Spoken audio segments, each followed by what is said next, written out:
परीक्षा के दृष्टिकोण से सबसे उपयोगी तथ्यात्मक जो आप सभी की विषय वस्तु है जीएसजी के वन लाइनर कंटेंट आप सभी का यहाँ पे मैं उपलब्ध आप सभी को करा रहा हूं। उस कड़ी में अब आगे बढ़ेंगे। आप सभी को एक एक तथ्य याद करते जाना है। देखिए, इतिहास में, राज व्यवस्था में, पर्यावरण में, सामान्य विज्ञान में, इकोनॉमी में और जनरल साइंस में, ये आपके मेजर 6 सब्जेक्ट हैं प्रारंभिक परीक्षा के। और भी मिसलिनियस सब्जेक्ट होते हैं, जैसे एग्रीकल्चर से क्वेश्चन पूछता है, वैसे इकोनॉमी और ज्योग्राफी में जोड़ देते हैं एग्रीकल्चर को, या सेंसस से क्वेश्चन पूछता है, या करंट अफेयर्स अलग से सेशन चल ही रहा है हमारा करंट अफेयर्स का। तो आप सभी को GK GS one liner content आप सभी को अब मैं उपलब्ध करा रहा हूं। ये एक रामबाण सीरीज है, रामबाण श्रृंखला है। आप सभी की तैयारी को बहुत ही आसान बनाने वाली श्रृंखला है, आपको तथ्य याद करा देने वाली श्रृंखला है। वो तथ्य जो परीक्षा में हमेशा पूछे जाएंगे, वो तथ्य आप यहां पर याद करेंगे। ठीक है, तो चलिए सत्र को शुरू करते हैं। वो महत्वपूर्ण टॉपिकों का तथ्यपरक अध्ययन हम लोग करेंगे GK GS one liner series में। मैं यहाँ पे आपको बताता जाऊंगा, साथ साथ याद करते जाना। हमारे पास टाइम नहीं है कि हम इसको बाद में रखें, साथ साथ मेरे सेशन में मैं आपको याद कराता हुआ भी चलूंगा, तो याद करते हुए ही चलना है। ठीक है आपको। तो सबसे पहले कुछ कालानुक्रम देख लेते हैं, इतिहास से शुरू करते हैं। कालानुक्रम में जैसे कई सारी घटनाएं हैं जो ज्यादा पूछी जाती हैं। एक तो फ्रीडम स्ट्रगल से क्वेश्चन पूछ लेता है, कई बार शासकों का क्रम भी पूछ लेता है आप सभी से, कई बार कुछ महत्वपूर्ण घटनाएं होती हैं उनसे प्रश्न पूछ लेता है, कुछ आंदोलन होते हैं उनसे प्रश्न पूछ लेता है, और बहुत करीबी मामला होता है। एक घटना मान लीजिए एक ही महीने में घटी है। जैसे मैं कुछ एग्जाम्पल देता हूं, 3 घटनाएं यहां पे मैं आपको देता हूं जो कि मार्च में हुई हैं, और ये मार्च 1931 में हुई हैं 3 घटनाएं। एक तो गांधी इरविन समझौता है, भगत सिंह को फांसी भी मार्च में ही दी गई थी, और मार्च में ही भारतीय राष्ट्रीय कांग्रेस का कराची अधिवेशन हुआ था। ठीक है, और इसके बाद गोलमेज सम्मेलन आपका हुआ, इसके बाद पूना समझौता आपका हुआ। तो 4 घटनाएं यहां पे मैं लिख रहा हूं। एक तो गांधी इरविन समझौता, गांधी इरविन समझौता, ये आपका हुआ था सविनय अवज्ञा आंदोलन को समाप्त करने के लिए। गांधी जी सविनय अवज्ञा आंदोलन चला रहे थे, वो घटना आपको पता है।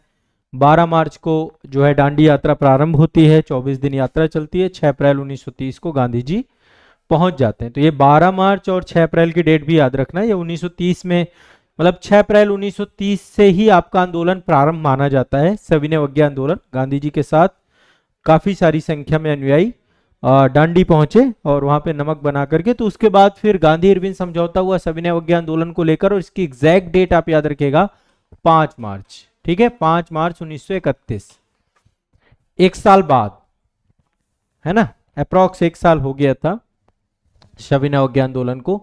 गोलमेज सम्मेलन चल रहे थे, गांधी उस सम्मेलन में सम्मिलित नहीं हो रहे थे, कांग्रेस सम्मिलित नहीं हो रही थी, तो फिर फाइनली गांधी जी उस सम्मेलन का हिस्सा बने थे आपके। ठीक है, इसके बाद यहीं पर आपको पता है कि भगत सिंह जी के ऊपर लाहौर षड्यंत्र केस चल रहा था, उनके द्वारा असेंबली में भी, सेंट्रल असेंबली में भी बम फेंका गया था।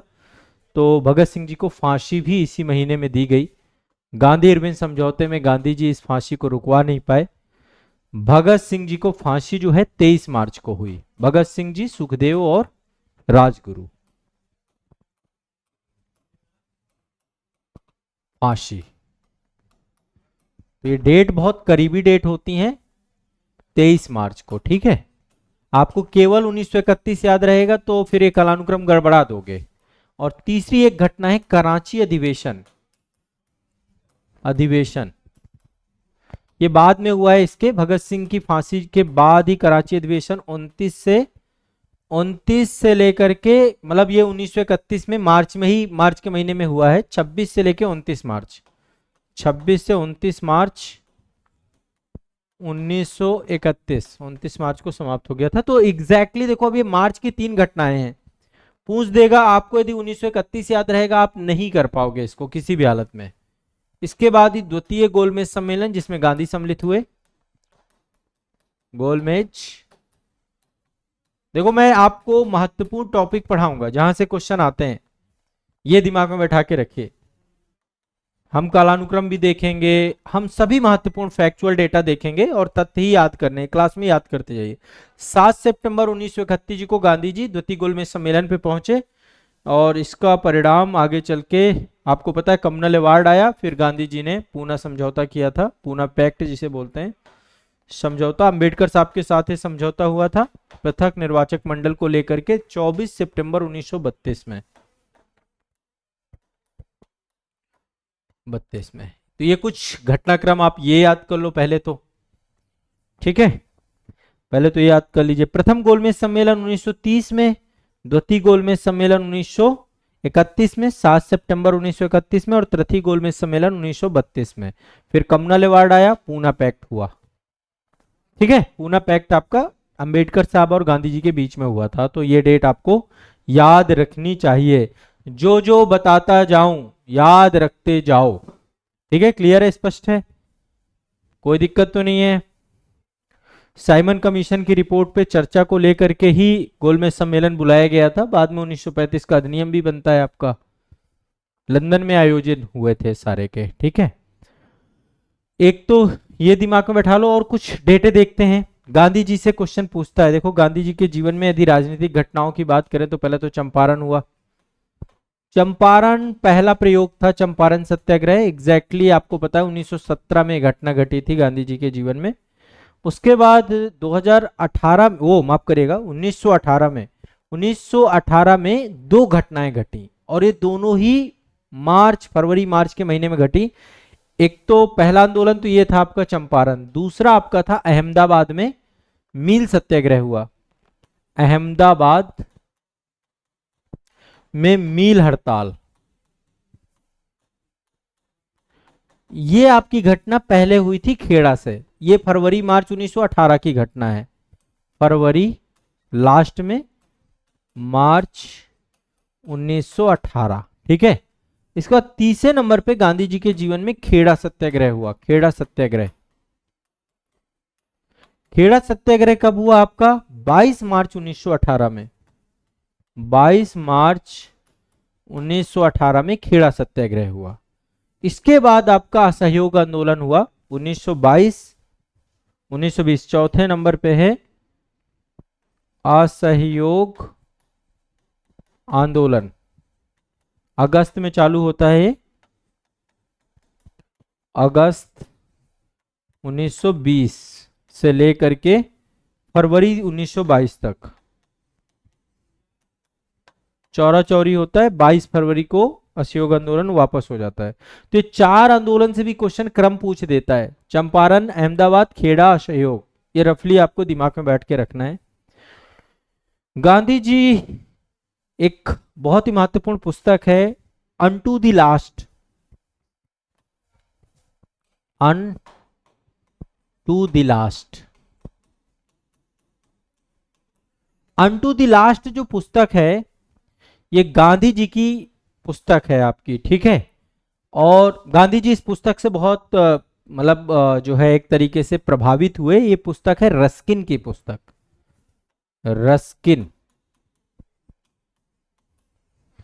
रस्किन की पुस्तक है अनटू द लास्ट। सबसे ज्यादा गांधी जी प्रभावित हुए अनटू द लास्ट से, unto the last, unto the last, सर्वाधिक प्रभावित हुए गांधी जी इस पुस्तक से। Unto the last Gandhi ji के जीवन को ही बदल दिया इस पुस्तक ने, ठीक है। इस पुस्तक का जो मुख्य संदेश था कि व्यक्ति का कल्याण सबके कल्याण में निहित है, किसी भी व्यक्ति का कल्याण सबके कल्याण में निहित है। और महात्मा गांधी जी की जो सबसे गहन धारणाएं हैं, चाहे वो सर्वोदय की विचारधारा हो, अनटू द लास्ट पुस्तक में प्रतिबिंबित होती है। उनके जीवन को बदलने वाली पुस्तकों में से एक है। तो इस पुस्तक को लिखा किसने? रस्किन महोदय ने। रस्किन की पुस्तक है। गांधी जी रस्किन, थोरो और टॉलस्टॉय इनके विचारधाराओं से प्रभावित थे, ठीक है। तो अनटू द लास्ट किसकी पुस्तक है? दिमाग में बैठा लो, क्वेश्चन पूछ लेता है, ये पूछा गया है कई बार जो है कि गांधी जी की विचारधारा रस्किन की पुस्तक अनटू द लास्ट से प्रभावित है, ठीक है, इस पुस्तक का जो संदेश है कि व्यक्ति का कल्याण सबके कल्याण में निहित है, इससे गांधी जी बहुत प्रभावित हुए। क्लियर है, स्पष्ट है, कोई दिक्कत तो नहीं है। गांधी जी को राष्ट्रपिता किसने कहा था? सुभाष चंद्र बोस ने कहा था। महात्मा किसने कहा था? रविन्द्रनाथ टैगोर ने। दो उपाधियां हैं, महात्मा और राष्ट्रपिता। राष्ट्रपिता तो सुभाष बाबू ने बोला जब सेकेंड वर्ल्ड वॉर के टाइम पीरियड पे भारत छोड़ो आंदोलन चालू हुआ, सुभाष चंद्र बोस। और महात्मा किसने बोला? रविंद्रनाथ टैगोर। रविन्द्रनाथ टैगोर ने जब चंपारण सत्याग्रह हो रहा था उस समय इनको ये बात कही थी। क्लियर है, स्पष्ट है, कुछ दिक्कत है? महात्मा गांधी जी ने केवल देश की आजादी की लड़ाई नहीं लड़ी, बल्कि जो समाज का अंतिम कड़ी है, जाति विहीन अछूत, जो अछूत वर्ग था, जो हरिजन वर्ग था, उसकी दशा को सुधारने के लिए गांधी जी ने कठोर संघर्ष किया। असहयोग आंदोलन गांधी जी ने, सविनय अवज्ञा आंदोलन, भारत छोड़ो आंदोलन से देश को आजाद कराया, लेकिन साथ ही जो छुआछूत की विचारधारा, अस्पृश्यता की विचारधारा, महिला अधिकारों की बात, इन सब पे भी गांधी जी ने अग्रणी भूमिका निभाई। ठीक है, ये भी आपको दिमाग में बैठाना है। क्लियर है, स्पष्ट है, कोई दिक्कत तो नहीं है? दिमाग में बैठा के आपको चलना है। राष्ट्रपिता गांधी जी को सुभाष चंद्र बोस ने कहा, महात्मा गांधी जी को रविन्द्रनाथ टैगोर ने कहा। ठीक है, और एक और पूछता है, इरविन और गांधी को दो महात्मा किसने कहा? सरोजनी नायडू ने। इरविन और गांधी जी को, गांधी, जब ये गांधी इरविन समझौता हुआ था, इनको दो महात्मा,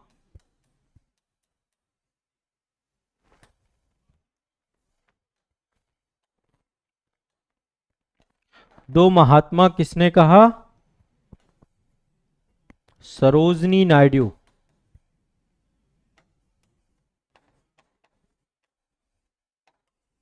सरोजनी नायडू ने इनको, इरविन और गांधी जी को दो महात्मा कहा, सरोजनी और नायडू को। ठीक है, ये सरोजनी नायडू ने इनको दो महात्मा, इरविन और गांधी जी को दो महात्मा कहा। ठीक है, गांधी इरविन समझौते में महात्मा गांधी जी को लाभ किसने कहा? सांत्वना पुरस्कार। एक तरीके से अभी ये गांधी इरविन समझौते पे भी हम डिटेल में आगे डिस्कस कर लेंगे, अभी इतना ही दिमाग में। तो ये कुछ फैक्ट हैं जो कि आपके जुड़े हुए हैं हिस्ट्री से, हिस्ट्री को आगे और कंटिन्यू करेंगे। अगला चलते हैं नेक्स्ट, थोड़ा सा कुछ चीजें हम लोग देख लेते हैं, संविधान से जोड़ करके भी देख लेते हैं। देखिए, संविधान में वर्तमान में 106 संविधान संशोधन हो चुके हैं टोटल। कितने? 106 संविधान संशोधन हो चुके हैं टोटल वर्तमान में। ठीक है, कुछ महत्वपूर्ण संविधान संशोधन अभी आज बताऊंगा, फिर आगे आने वाले सेशन में, मतलब क्रम से चलते रहेंगे। काफी सारे संविधान संशोधन में चाहता हूं कि जिनसे क्वेश्चन ज्यादा पूछता है उनको आप एक बार जान लीजिए। और संविधान संशोधन आपको मतलब पूछता ही पूछता है, किसी न किसी रूप में क्वेश्चन आ जाता है संविधान संशोधन से, अनुच्छेद से, अनुसूचियों से। तो हम देख लेते हैं। एक तो 69वां याद कर लीजिए, 69वां संविधान संशोधन।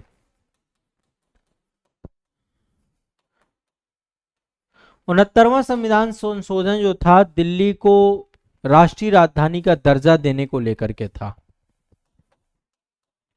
दिल्ली को राष्ट्रीय राजधानी, दिल्ली को राष्ट्रीय राजधानी का दर्जा देने को लेकर के था। ठीक है, कौन सा? 69वां संविधान संशोधन। ठीक, ये आपको अपने दिमाग में बैठा के रख लीजिए, इससे क्वेश्चन पूछा जाएगा। कुछ लेटेस्ट आप अपने दिमाग में बैठा के रखिए, जो लेटेस्ट संविधान संशोधन थे जिनसे क्वेश्चन पूछा जाएगा। एक एक करके मैं यहाँ पे आपको बताता हूं, उनको अपने दिमाग में बैठा के रखिएगा। कुछ लेटेस्ट वाले देख लेते हैं। एक तो 99वां देख लेते हैं। 99वां मतलब निरस्त हो गया, बाद में असंवैधानिक घोषित कर दिया गया, एनजेएसी को लेकर के था। 99वां जो था आपका राष्ट्रीय न्यायिक नियुक्ति आयोग, न्यायिक नियुक्ति आयोग, याद है? इसे याद कर लो। 69वां संविधान संशोधन, दिल्ली को राष्ट्रीय राजधानी के रूप में। 99वां राष्ट्रीय न्यायिक नियुक्ति आयोग। ठीक है, इसके बाद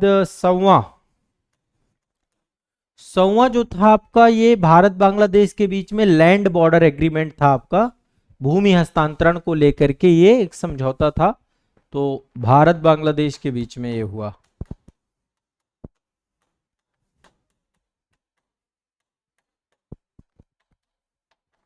भूमि हस्तांतरण लैंड बॉर्डर एग्रीमेंट, ठीक है। इसके बाद 101वां आपका जीएसटी से जुड़ा हुआ था, 101वां है आपका GST, goods and services tax, 101वां संविधान संशोधन है, दिमाग में आपको बैठा लेना चाहिए, goods and services tax, GST आपका जुड़ा हुआ है गुड्स एंड सर्विसेज टैक्स, ठीक है, ये अपने दिमाग में बैठा लीजिए। 101वां संविधान संशोधन किससे जुड़ा हुआ है? जीएसटी से जुड़ा हुआ है, जीएसटी से। इसके बाद 102वां संविधान संशोधन के माध्यम से ओबीसी के लिए राष्ट्रीय पिछड़ा वर्ग आयोग बनाया गया, राष्ट्रीय पिछड़ा वर्ग आयोग, राष्ट्रीय पिछड़ा वर्ग आयोग बनाया गया किससे? 102वां संविधान संशोधन। इसके तहत संविधान में एक नया आर्टिकल जोड़ा गया 338B, ठीक है। राष्ट्रीय पिछड़ा वर्ग आयोग किससे जोड़ा गया? दिमाग में बैठा लीजिएगा, ठीक है। तो ये आपको मतलब याद करना है, अभी आगे के जितने भी हैं वो मैं आपको आगे बता दूंगा, सब बताऊंगा, कोई नहीं छोड़ूंगा, कोई नहीं जोड़ूंगा। एक और यहाँ पे याद कर लो, लास्ट आपको 57वां 97, ये आपका सहकारी समितियों से जुड़ा हुआ है, कोऑपरेटिव सोसाइटी, सहकारी समिति, सहकारी समितियों से जुड़ा हुआ संविधान संशोधन आपका ये है, सहकारी समितियों से जुड़ा हुआ संविधान संशोधन आपका, दिमाग में बैठा के रखिएगा, ये सब प्रश्न आपके पूछे जाते हैं। कुछ आर्टिकल्स यहाँ पे बहुत गति से करवा रहा हूं, ध्यान से एक बार देख लीजिएगा। वैसे इनमें से कुछ आर्टिकल अब आपके समाप्त हो चुके हैं, उनके बारे में आगे हम डिस्कस कर लेंगे। पहले देख लीजिए 330, 331, 332 और 333, 4 आर्टिकल याद कर लीजिए, 4 में से कुछ समाप्त हो चुके हैं, निश्चित कौन कौन से हुए बताऊंगा मैं आपको। 330 है लोकसभा में एससी एंड एसटी के लिए आरक्षण, जो लोकसभा की सीटें होती हैं उसमें अनुसूचित जातियों अनुसूचित जनजातियों के लिए सीटों का आरक्षण किया गया, ठीक है। 330 और 332 है जो राज्य विधानसभा है ना, जो विधानसभा है उसमें एससी और एसटी का आरक्षण, ये अभी भी है, ये कंटिन्यूअस है। ये जो 331 है ये लोकसभा में एंग्लो इंडियन यानी आंग्ल भारतीय के लिए एक सीट, लोकसभा में 2 सीटें थी रिजर्व आपकी, अब ये समाप्त कर दिया गया वैसे। और 333 जो आपका है ये विधानसभा में आंग्ल भारतीय, राज्य विधानसभा में आंग्ल भारतीय एक सीट रिजर्व थी इसकी, तो ये दोनों 331 और 333 समाप्त हो चुके हैं। ये आर्टिकल याद कर लीजिए, 4 आर्टिकल आपको याद करा रहा हूं, 4 आर्टिकल आपके दिमाग में बैठा लीजिए। 330 लोकसभा में एससी एसटी का आरक्षण अभी है, 330 रट लेना, ये क्वेश्चन आता है, पूछता है, मैच द फॉलोइंग में आएगा, पूछेगा, फिर बाद में गड़बड़ करोगे। 331 लोकसभा में आंग्ल भारतीय समुदाय, 332 विधानसभा एससी एसटी, 333 विधानसभा में आंग्ल भारतीय समुदाय। बाकी के आर्टिकल आगे मैं डिस्कस करूंगा, आगे भी आप लोगों से एक एक करके हमारा चल ही रहा है, डिस्कशन कंटिन्यूअस रहेगा, कोई दिक्कत वाली बात है नहीं।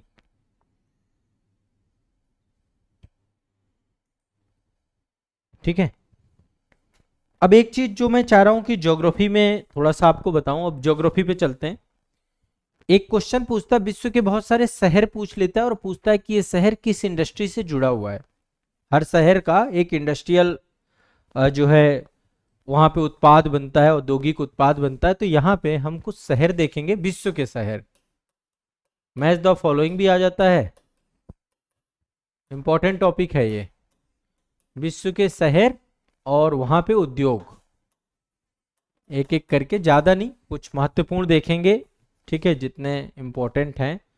हर एक शहर को तो हम देख भी नहीं सकते, हर शहर हमें देखना भी नहीं है। जो इंपॉर्टेंट होगा मैं केवल आपको वही बताऊंगा, उसके अलावा कुछ नहीं बताऊंगा। ठीक है, चलिए कुछ एक एक करके शहर देखते हैं। सबसे पहले हैमिल्टन। हैमिल्टन शहर है कनाडा। कनाडा का बर्मिंघम बोला जाता है आपका हैमिल्टन, आपका टोरंटो, हैमिल्टन, है ना। शिकागो आपका यूएसए में पड़ता है, सिएटल आपका यूएसए में पड़ता है, डेट्रॉयट आपका यूएसए में पड़ता है, कंसास आपका, न्यू ऑर्लियंस, फिलाडेल्फिया, है ना, पिट्सबर्ग, ये सब आपके अमेरिका के हैं। अमेरिका में सैन फ्रांसिस्को, है ना, एंटवर्प बेल्जियम का है, लियोन फ्रांस का है, तो कई सारे शहर हैं। तो शुरुआत में पहले हैमिल्टन को देखते हैं। हैमिल्टन आपका कनाडा में है। कनाडा का बर्मिंघम कहा जाता है इसको। बर्मिंघम आपका यूके का शहर है आपका, ठीक है। ये आपका लौ इस्पात और इंजीनियरिंग के लिए बहुत फेमस है। लौ इंडस्ट्रीज है यहाँ पे, लौ इस्पात, इस्पात एवं इंजीनियरिंग, ठीक है, इंजीनियरिंग, लौ इस्पात और इंजीनियरिंग कनाडा में है आपका, हैमिल्टन में, कनाडा में, ठीक है। इसके बाद टोरंटो। टोरंटो कहाँ है? कनाडा में। टोरंटो कनाडा में है। इंजीनियरिंग और ऑटोमोबाइल सेक्टर है यहाँ पे। इंजीनियरिंग और ऑटोमोबाइल, ऑटोमोबाइल मतलब गाड़ियां वगैरह बनती हैं। टोरंटो ऑटोमोबाइल, बड़ा शहर है ये, ठीक है। ये दोनों कनाडा के हैं। अब मैं कुछ अमेरिका वाले जो आता हूँ, डेट्रॉयट। डेट्रॉयट भी ऑटोमोबाइल कार निर्माण का बड़ा केंद्र है आपका। डेट्रॉयट पूछता है, कई बार पूछता है डेट्रॉयट। ये भी आपका ऑटोमोबाइल कार इंडस्ट्री है पूरी तरीके से, बड़ी बड़ी जितनी भी कार इंडस्ट्रीज हैं यहीं पर है। शिकागो जो है आपका अमेरिका का है, शिकागो अमेरिका, ये भी यूएसए, डेट्रॉयट और ये भी यूएसए। शिकागो में एक तो मीट इंडस्ट्री है यहाँ पे बहुत बड़े स्तर पे, और लौ इस्पात है, लौ इस्पात और मांस उद्योग, लौ इस्पात और मांस उद्योग है आपका शिकागो में। इसके बाद कुछ और शहर में चलते हैं, जैसे बर्मिंघम मैंने बोला था। बर्मिंघम आपका ब्रिटेन में पड़ता है, जैसे हैमिल्टन को कनाडा का बर्मिंघम कहा जाता है। बर्मिंघम भी आपका लोहा और इस्पात उद्योग के लिए बहुत फेमस है। यहाँ पे कुछ शहर जो मतलब आमतौर पे क्वेश्चन जहां से मतलब बनेगा ही बनेगा। कनाडा के एक दो शहर और हैं, जैसे मॉन्ट्रियल। मॉन्ट्रियल प्रोटोकॉल भी आपका हुआ है। मॉन्ट्रियल प्रोटोकॉल किससे जुड़ा हुआ? ओजोन परत से जुड़ा हुआ है। तो मॉन्ट्रियल एक शहर है कनाडा का जहां पे जलपोत और एयरक्राफ्ट बहुत बनते हैं। मॉन्ट्रियल, मॉन्ट्रियल कनाडा का है ये आपका। यहाँ पे जलपोत और एयरक्राफ्ट इंडस्ट्री है, ठीक है। ये दोनों इंडस्ट्री मॉन्ट्रियल कनाडा में है। एक और शहर है यहाँ का क्यूबेक, कनाडा का ही शहर है क्यूबेक। क्यूबेक की यदि हम बात करते हैं तो क्यूबेक में आपका जो है जलपोत निर्माण और इंजीनियरिंग, मतलब इंजीनियरिंग दो के लिए बहुत फेमस है। एक तो यहाँ पे जलपोत है और इंजीनियरिंग है, इंजीनियरिंग है, ठीक है, क्यूबेक में। और ओटावा भी यहीं का एक शहर है। ओटावा में कागज इंडस्ट्री है, ओटावा इसी का, कनाडा का है ओटावा। ओटावा भी कनाडा का है, कनाडा। यहाँ पे है कागज इंडस्ट्री, कागज उद्योग है यहाँ पे। ये कुछ महत्वपूर्ण शहर हैं जो आपके दिमाग में रहने चाहिए। अब देखिए थोड़ा सा हम चलते हैं जर्मनी। जर्मनी में भी मतलब बहुत सारे शहर हैं, जैसे एक डुलुस का नाम सुना होगा, डुलुस, डुलुस डर्प बोलते हैं। डुलुस डर्प में इंजीनियरिंग और लोहा इस्पात उद्योग है। थोड़ा सा जर्मनी के मैं कुछ शहर लिखूंगा यहाँ पे, है ना, जर्मनी के कुछ शहर लिखूंगा। पहला तो है डुलुस, डुलुस डर्फ पूरा नाम है इसका। एक प्रमुख शहर ये है। हैम्बर्ग का नाम आपने सभी ने सुना होगा, हैम्बर्ग। म्यूनिक, म्यूनिक समझौता होता है ना। डर्टमंड, म्यूनिक, म्यूनिक भी जर्मनी का शहर है, ठीक है। म्यूनिक हो गया आपका जर्मनी का शहर। क्रम से आप लोगों को मैं यहाँ पे लिखता जा रहा हूँ, आप एक एक करके देखते जाइएगा। तो एक आपका म्यूनिक हो गया, हैम्बर्ग हो गया, हैम्बर्ग हो गया, ये सब इंडस्ट्रियल शहर है।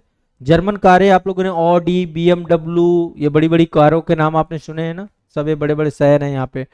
डार्टमंड यहाँ का एक शहर है, डार्टमंड, ठीक है, डार्टमंड एक शहर है यहाँ का, ठीक है, डार्टमंड। एक शहर है यहाँ का जिसका नाम है ड्रेसडन, ड्रेसडन। ये जर्मनी के कुछ मैंने 5 प्रमुख शहर लिखे हैं, और वैसे तो बहुत लंबी लिस्ट है। एसेन एक शहर है इसका, एसेन। अब इन सभी शहरों पे काम जो हो रहा है, कहीं पे लोहा इस्पात है, कहीं पे रसायन है, कहीं पे लेंस निर्माण है, कहीं पे जलयान है। जर्मनी से और फ्रांस से चश्मे बन के बहुत आते हैं, फ्रांस और जर्मनी दोनों जगहों पे, क्योंकि यहाँ लेंस इंडस्ट्री है। जैसे म्यूनिक आपका जो है मेन, यहाँ पे लेंस बनते हैं, लेंस इंडस्ट्री है, आंखों हर तरीके के लेंस बनते हैं। तो एक तो म्यूनिक में लेंस निर्माण है, हैम्बर्ग में जलयान निर्माण है, जलयान, हैम्बर्ग में क्या है, जलयान निर्माण है, ठीक है। डार्टमंड में लौह इस्पात और रसायन है, लौह इस्पात और रसायन इंडस्ट्री है, लौह इस्पात और रसायन। एसेन जो आपका है यहाँ का, एसेन में लौह इस्पात और इंजीनियरिंग इंडस्ट्री है, लौह इस्पात और इंजीनियरिंग, इंजीनियरिंग इंडस्ट्री आपकी एसेन में। और ड्रेसडेन की यदि हम बात करते हैं तो ड्रेसडेन में ऑप्टिकल फोटो वगैरह का यहाँ पे काम बहुत है, optical photo, optical photo industry है। तो ये चीजें हमें देखने को मिलती हैं टोटल। और डुलुसडर्फ, ये जो है आपका यहाँ का डुलुसडर्फ में इंजीनियरिंग और लोहा इस्पात, इंजीनियरिंग एंड लॉ इस्पात। देखो एक बार आप नजर डाल लोगे ना तो एग्जाम में याद आ जाएंगे। जैसे इसमें एक तो म्यूनिक याद करके रखिएगा, लेंस इंडस्ट्री है यहाँ पे। जैसे यहाँ पे कनाडा वाले में ओटावा याद रखना, कागज इंडस्ट्री है, कागज इंडस्ट्री। बाकी रफली टोरंटो में ऑटोमोबाइल इंडस्ट्री है, ठीक। ये जर्मनी के कुछ आपके वो हो गए। इसके बाद अब एक एक करके देखेंगे। रूस में भी बहुत सारे शहर हैं, चीन में भी, चीन में एक तो वुहान है, वुहान में आपका, वुहान का नाम है, चांगचुंग है एक जगह है, मल्टीपल जगह हैं। तो अब धीरे धीरे देखेंगे कुछ साइट्स के बारे में, यहाँ पे आगे हम आने वाले समय पे डिस्कस करेंगे। और भी अन्य जो है जो महत्वपूर्ण शहर है जहाँ पे अभी प्रधानमंत्री जी भी गए थे, उन सब के बारे में भी डिस्कस करेंगे, ठीक है। जर्मनी में एक जगह है सार क्षेत्र, सार रीजन, सार क्षेत्र। ये विश्व का अग्रणी कोयला क्षेत्र है, यहाँ पे कोयला बहुत पाया जाता है, कोयला और लोहा। यहाँ का मेन जो इंडस्ट्रियल क्षेत्र, जैसे हमारे यहाँ गोंडवाना लैंड वाला क्षेत्र है ना, वैसे ही यहाँ पे। यूक्रेन में एक जगह है डोनबास रीजन, डोनबास, उसको हम डोनेटस्क बोलते हैं, डोनेटस्क या डोनबास। यूक्रेन में अभी जो रूस यूक्रेन युद्ध छिड़ा हुआ है उसमें डोनबास रीजन को रसिया ने कह दिया मैंने कब्जा कर लिया। यहाँ पे मुख्य पूरा का पूरा मतलब खनिज संसाधन पाए जाते हैं। डोनेटस्क, डोनेटस्क रीजन है, या कई जगह पे डोनबास बोलते हैं। ये कोयला उत्पादक क्षेत्र है और इस पे भी रसिया ने अपना दावा कर लिया है कि मेरे कब्जे में आ चुका है, ठीक है। डोनेटस्क या डोनबास रीजन, ठीक है। और अमेरिका में अपलेशियन क्षेत्र, अपलेशियन पर्वतमाला है, अपलेशियन, अपलेशियन क्षेत्र में अमेरिका में, यूएसए में भी कोयला पाया जाता है, कोयला पाया जाता है अपलेशियन रीजन में। यूएसए में अपलेशियन रीजन में कोयला पाया जाता है। संयुक्त राज्य अमेरिका में मुख्य कोयला उत्पादक क्षेत्र अपलेशियन ही है आपका यहाँ पे, ठीक है। चीन की यदि हम बात करें तो चीन में भी कोयला खूब पाया जाता है, चीन भी कोयला वाला क्षेत्र है। भारत में तो गोंडवाना लैंड का क्षेत्र है जहाँ पे बिटुमिनस प्रकार का कोयला सबसे ज्यादा पाया जाता है। तो ये कुछ कोयला वाली बातें हो गई, है ना।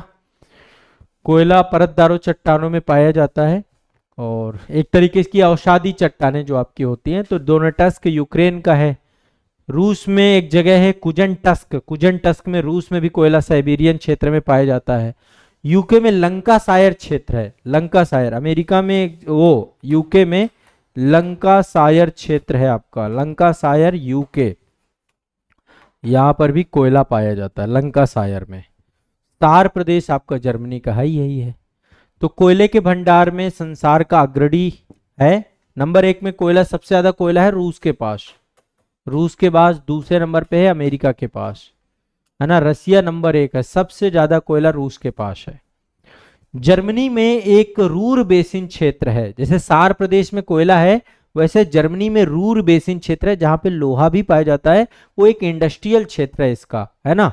रूर बेसिन, सार प्रदेश, Ruhr basin, Ruhr basin Germany का क्या है आपका, लौह अयस्क वाला क्षेत्र है, लोहा पाया जाता है यहाँ पे। यहाँ पे औद्योगिकरण सबसे ज्यादा हुआ है, औद्योगिकरण सबसे ज्यादा हुआ है आपका, ठीक है। तो रूर प्रदेश, सार बेसिन, सार बेसिन कोयला के लिए, ये इंडस्ट्रियलाइजेशन के लिए है, औद्योगिक क्षेत्र है, ठीक है। तो रफली आपको याद में रखना है आपको। क्लियर है, स्पष्ट है, कोई दिक्कत नहीं। थोड़ा बहुत ये थोड़ा सा आपका डेटा है, दिमाग को चलाते रहना है।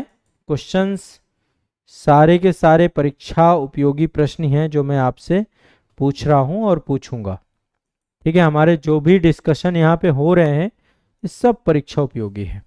अब आ जाते हैं थोड़ा सा डिस्कस करने पर्यावरण से जुड़ी हुई विषय वस्तुओं को लेकर के। पौधे जो होते हैं वो अलग अलग जगहों पर पाए जाते हैं और अलग अलग जगहों के कारण से उनके अलग अलग नाम भी रखे गए हैं। जैसे कि मैं कुछ नाम बोल रहा हूं यहाँ पे, मरुद्भिद पौधे जिनको हम जीरोफाइट्स बोलते हैं, ठीक है, मरुद्भिद।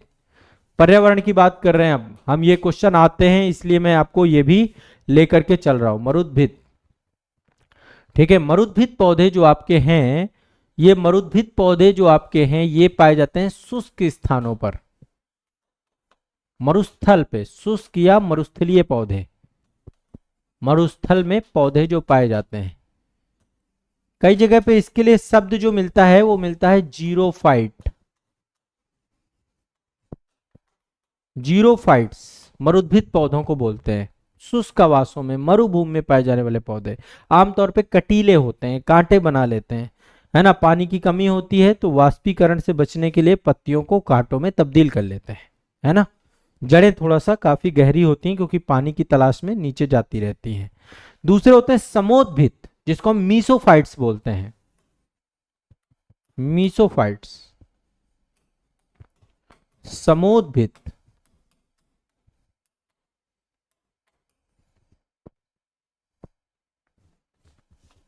भिद, समोद्भिद, समोद्भिद, मीसोफाइट। मीसोफाइट आपके जल की पर्याप्त उपलब्धता वाले क्षेत्र में पाए जाने वाले पौधे हैं, जहां जल पाया जाता है, जल की पर्याप्त उपलब्धता।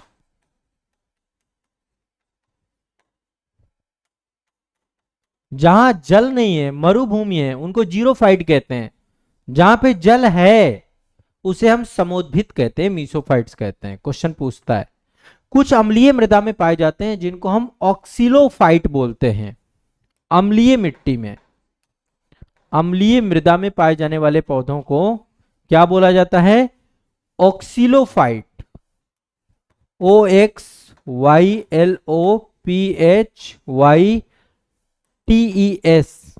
ऑक्सिलोफाइट। अम्लीय मृदा में पाए जाने वाले पौधों को हम अम्लोभिद, अम्लोभिद, अम्लीय मृदा में पाए जाने वाले को अम्लोभिद भी कहते हैं, अम्लोभिद, अम्लोभिद, अम्लोभिद पौधा कहा जाता है। ये क्वेश्चन मैच द फॉलोइंग में आते हैं, इसलिए दिमाग में। जीरोफाइट कई बार पूछा जा चुका है, मीसोफाइट भी पूछा जा चुका है, ठीक है। क्लियर है, स्पष्ट है, कोई दिक्कत नहीं है। अब आगे और चलते हैं। कुछ पौधे ऐसे हैं जो बलुई मिट्टी में पाए जाते हैं, जहां बालू होती है, बलुई मिट्टी में, और इनको बालुकोभिद कहते हैं, बालुकोभिद। आमतौर पे मरुद्भिद और बालुकोभिद में बहुत अंतर नहीं होता, बालुकोभिद, बालुकोभिद, बलुई मिट्टी में पाई जाने वाले पौधों को बालुकोभिद कहते हैं, ठीक है।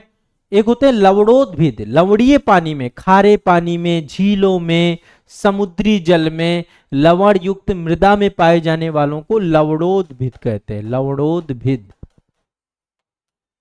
लवणोद्भिद किसे पाए जाते हैं? लवणीय जल में जो पाए जाते हैं, लवणीय जल में पाए जाने वालों को लवणोद्भिद कहते हैं। हालोफाइट्स कहा जाता है इसको, मैं इंग्लिश बताता जाता हूं। हालोफाइट्स,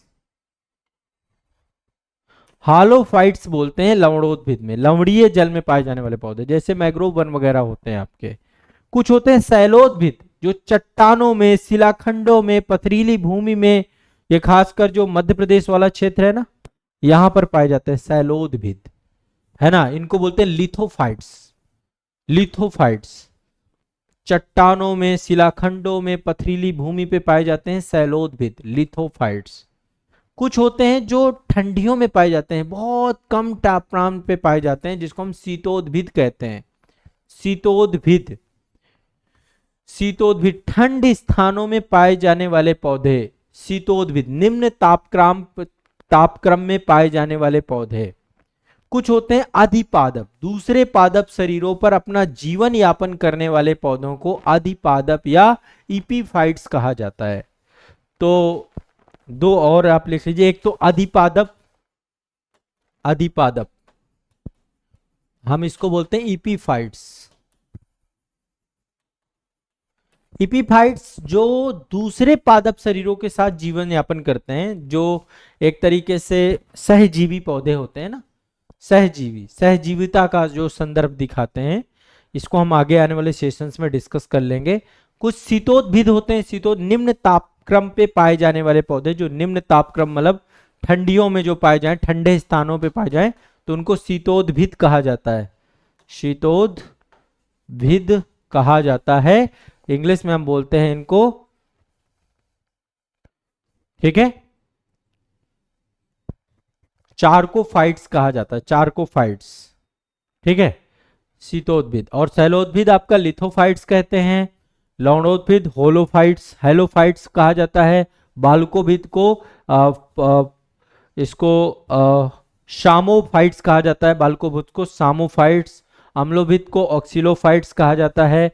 मेसोफाइट्स आपका समोद्भिद, यानी कि जहां पर्याप्त जल हो, जहां जल ना हो, जो मरुस्थलीय मिट्टी पे, शुष्क मिट्टी पे पाए जाए, उसे मरुद्भिद कहते हैं, ठीक है। तो ये कुछ नाम हैं पौधों के, आवासीय विविधता के आधार पे नाम रखे गए हैं। ये क्वेश्चन पूछ लेता है, आपको पता होना चाहिए, ठीक है। तो काफी सारे डेटा, फैक्चुअल डेटा मैंने अभी आज आपको बताया। अभी आने वाले सेशंस पे भी हम मल्टीपल डेटा और टॉपिक रखेंगे। जीके जीएस का जो हमारा एक कंटेंट है, ये सतत चलता रहेगा। आप सभी लोग बस इसमें जितनी चीजें बताऊं, नोट्स बनाते चलिएगा, देखते हुए चलिएगा। आपका बहुत सारा फैक्चुअल डेटा आपको याद होगा इन सेशंस में, ठीक है। इसमें जीएस के लगभग सारे सब्जेक्ट कवर करने का प्रयास मेरा रहेगा, ठीक है। चलिए।